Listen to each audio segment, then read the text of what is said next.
In his final hours in office, President Trump issuing a flurry of late-night pardons and commutations, including one for his former chief strategist, Steve Bannon, who helped Trump win the White House in 2016. Last year, Bannon pled guilty to charges he defrauded Trump supporters who donated millions to an online campaign called We Build the Wall.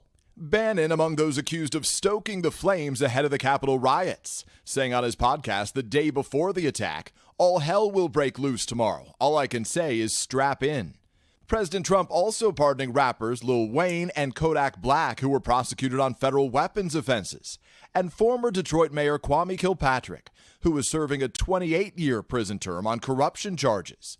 Not on the list, Rudy Giuliani, Julian Assange, and Edward Snowden, or any members of the president's family, including President Trump himself.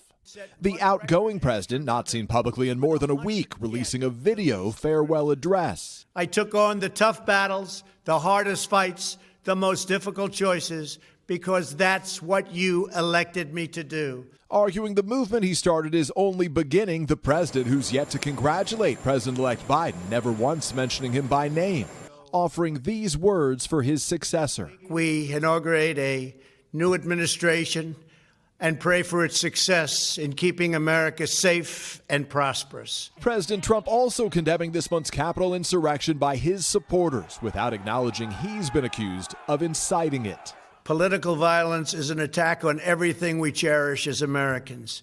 It can never be tolerated. Ahead of the president's impeachment trial expected to begin within days, the Senate's top Republican Mitch McConnell, who says he hasn't ruled out voting to convict President Trump, unequivocally denouncing him for his rhetoric before the riots. The mob was fed lies.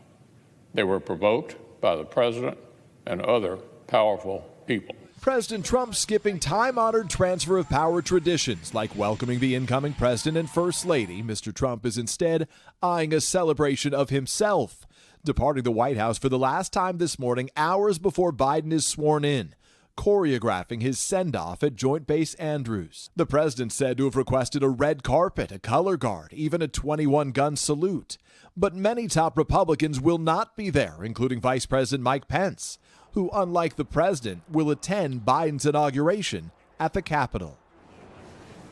A White House official telling NBC News it was not logistically possible for Vice President Pence to go to both. And just to pull back the curtain a little bit from inside the White House right now, cleaning crews are already scrubbing offices for the arrival of Joe Biden's team today. Some aides leaving behind notes for incoming staffers.